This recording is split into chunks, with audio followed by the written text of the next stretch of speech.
left-hand lane, Bobber. If you don't know Bobber, it's not just a regular old Mark II Golf. This is, at one stage, probably the fastest Golf in the world. It isn't currently, is it? He's dropped into number 2. No, the other partnership, the 16-valve Vampire, has now taken it back.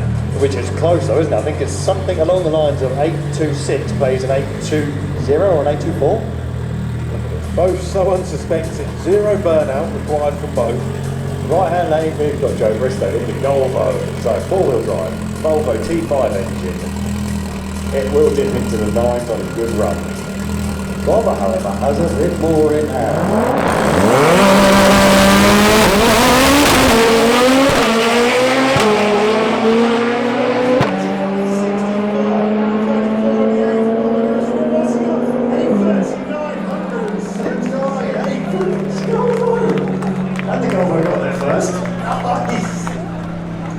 So that puts Bobber up into number 1 spot in the water cool.